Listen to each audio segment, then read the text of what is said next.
Noir Plasma Chrome Bleed. Unlocking knowledge, inspiring innovation, empowering curious minds.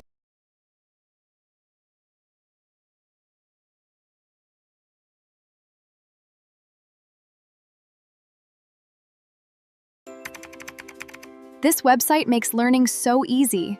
I found all my resources here.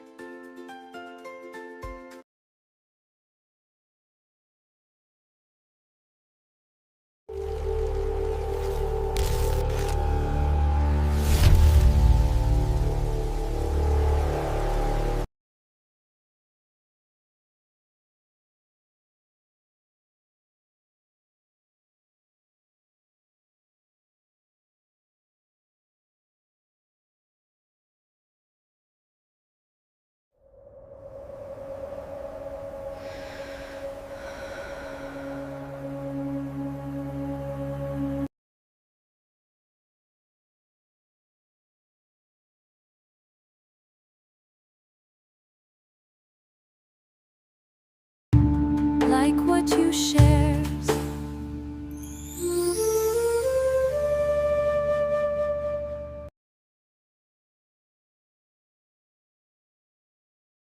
String theory suggests that the universe is not made of particles, but of tiny, vibrating strings of energy, harmonizing to create all reality. All right, let's dive right in. Today, we're unpacking one of the most mind-bending, mathematically beautiful, and, let's be honest, hotly debated topics in all of modern physics: string theory. We're talking about the ultimate mathematical model, a theoretical framework that tries to describe literally all fundamental forces and forms of matter in our universe under one massive umbrella. Now, I know it sounds incredibly intimidating, but stick with me, because once you see how the structure actually works, it is absolutely fascinating. So here is the roadmap for our deep dive today. We're going to cover 1. The quantum gravity problem, 2. Fundamentals of vibrating strings, 3. Hiding the extra dimensions, 4. Brains and membranes, 5. Unification through M-theory, and finally 6. Black holes and holograms. Let's get to it. Section 1. The quantum gravity problem. To really grasp why string theory even exists, we have to start with the foundational conflict of 20th century physics. You see, string theory wasn't just pulled out of thin air. It was born specifically to solve a massive, glaring contradiction. The conflict basically looks like this. On one hand, we have Albert Einstein's general theory of relativity. This is our classical physics framework that beautifully explains the force of gravity and the structure of space-time at the macro level. So, planets, stars, and whole galaxies.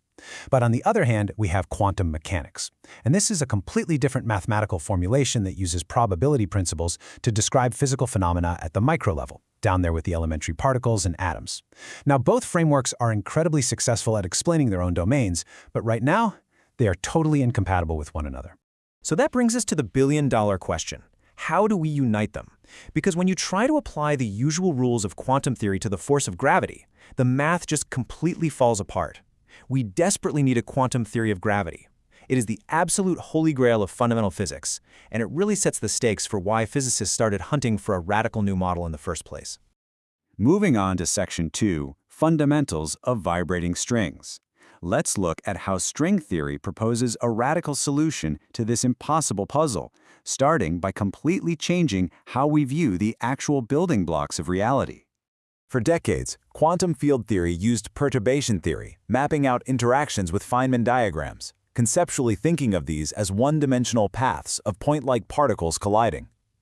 Well, string theory comes along and says, what if we swap those out? What if, instead of zero-dimensional point particles, we actually have one-dimensional strings? It completely changes the geometry. Instead of a 1D line representing a particle's path, you suddenly have a 2D surface, what's called a world sheet, representing the motion of a string sweeping through space-time. But what do these strings actually do? Well, imagine a guitar string. Depending on exactly how it's plucked, it vibrates at different frequencies, right? And that creates different musical notes. In string theory, these strings are unimaginably tiny, down near the Planck length, which is 10 to the power of -35 meters. But depending on how they vibrate, they show up to our instruments as different particles with specific masses and charges. And here's the real magic. The math predicts that one very specific vibrational state of a closed string corresponds perfectly to the properties of the graviton, which is the theoretical quantum particle that carries the gravitational force. Just like that, gravity is built right into the quantum framework. Section 3. Hiding the extra dimensions. Now, as you might guess, fixing the gravity problem introduces a whole new set of mathematical headaches. The math of vibrating strings gets weird very quickly, and to make it work, it requires a total paradigm shift in how we understand space-time itself. Just look at the sheer number of dimensions the math demands here. We experience a four-dimensional universe, right? 3 spatial dimensions and 1 of time. But the equations of string theory absolutely require extra dimensions to avoid mathematically falling apart. I mean, the original bosonic string theory, it needed 26 dimensions. Superstring theory requires 10, and M theory needs 11. This obviously creates a massive observational problem. If the math insists we need 10 dimensions, where in the world are the other 6? The answer the theorists came up with is something called compactification. Instead of extending infinitely like our familiar up, down, left, and right, these extra dimensions curl up or close up on themselves. They form circles so unimaginably tiny that we just can't observe or interact with them at our macroscopic scale. If that's a little hard to wrap your head around, think about a garden hose. If you look at a long garden hose from, say, 100 yards away, it basically just looks like a one-dimensional line. It only has length. But as you walk right up to it, you realize it actually has a circumference. An ant crawling around that hose is experiencing a two-dimensional surface. String theory suggests that down at the absolute quantum level, there are extra curled-up dimensions everywhere in space, just hidden away like cosmic dust swept under a microscopic rug. Section 4. Brains and membranes. Because as physicists kept pushing the math throughout the 1990s, they realized string theory isn't just about 1D strings anymore. They actually had to zoom out to higher dimensional objects called brains, which is just short for membranes. Basically, a brain generalizes the whole idea of a particle. A point particle is a zero-dimensional brane, or a zero brane. A string is a one brane. A standard surface is a two brane, and so on. These branes are real, physical, dynamic objects that can move through space-time and possess actual mass and charge. And the absolutely crucial ones are called D-branes. The D stands for Dirichlet, which is a mathematical term for how boundaries behave. But in plain English, D-branes essentially act as anchors. If you have an open string, a string with 2 loose ends instead of a closed loop, those endpoints absolutely must be attached to a D-brane as they move through spacetime. This realization completely reshaped how physicists modeled particle interactions. Section 5. Unification through M theory. This brings us chronologically to the mid-1990s. And this was an era that brought some much-needed order to what was rapidly becoming a very chaotic field of competing models. By this time, physicists hadn't just found one version of superstring theory, they had somehow found 5 mathematically consistent versions. And for years, they seemed completely distinct from one another. Like type I allowed for open and closed strings, while the others only allowed closed strings. They all had different symmetries. It was incredibly confusing. I mean, if this was supposed to be the fundamental theory of the universe, why on earth were there 5 different ones? Well, the breakthrough finally came in 1995, triggering what we now call the second superstring revolution. Physicist Edward Witten, drawing on the heavy lifting of many others in the field, proposed an 11-dimensional framework called M theory. Witten showed that through mathematical transformations called dualities, those 5 seemingly completely different theories weren't different at all. Actually, they were just 5 specific limiting cases, or 5 different perspectives of this one single overarching M theory. But despite totally unifying the field, even the founders didn't pretend to have it all completely figured out. Check out this incredible quote. In a 1996 paper, Petra Horava and Edward Witten wrote that they would non-committedly call it M theory, noting that the M could stand for magic, mystery, or membrane, depending on your taste, until a more fundamental formulation was finally understood. I just love that. It's a brilliant moment of scientific humility right in the middle of a profound discovery. Section 6. Black holes and holograms. For our final section, we really need to bring all this abstract, multidimensional math back down to reality. Or, well, at least to the most extreme reality in our universe. Let's talk about black holes. Tracing this rapid evolution, you can see how right on the heels of M theory unifying the math in '95, theorists immediately began applying these new tools. And that led straight into some truly groundbreaking discoveries about black holes by 1997. A major key here was the work of Joseph Bolchinski. He discovered that those D-branes we talked about earlier could actually be identified with the black hole solutions of supergravity. Essentially, branes form the matter content of string theories, and their physical interpretation revealed them to be a type of black hole. This was huge.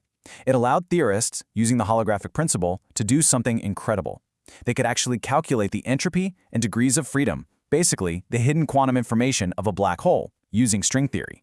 And all of this work culminated in late 1997 with the discovery of the anti-de Sitter/conformal field theory correspondence. Most people just call it ADS/CFT for short.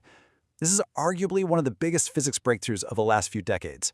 It basically acts as a mathematical dictionary. It directly relates string theory with all its wild quantum gravity complexities to a much better understood quantum field theory. So if a quantum gravity problem is just way too hard to solve on one side, you translate it to the field theory side, solve it there, and translate the answer right back.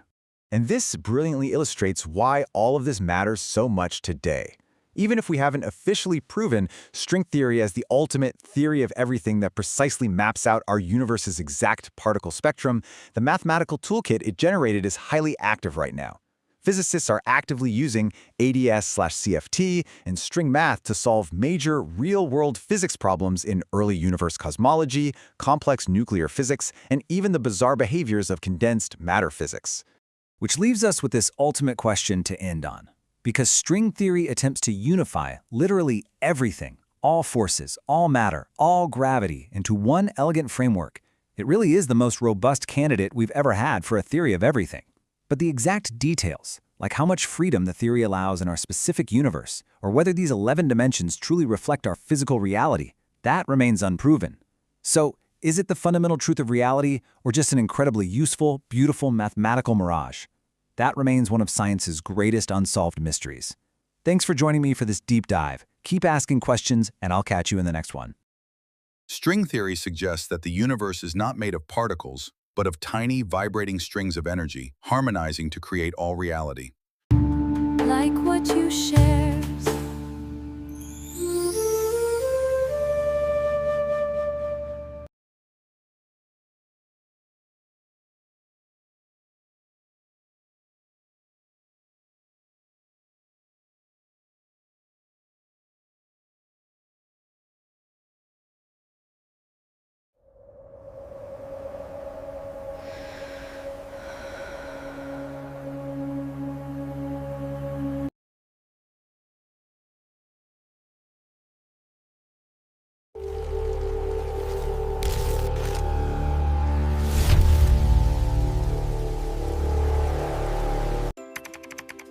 This website makes learning so easy. I found all my resources here. Noir Plasma Chrome Bleed. Unlocking knowledge, inspiring innovation, empowering curious minds.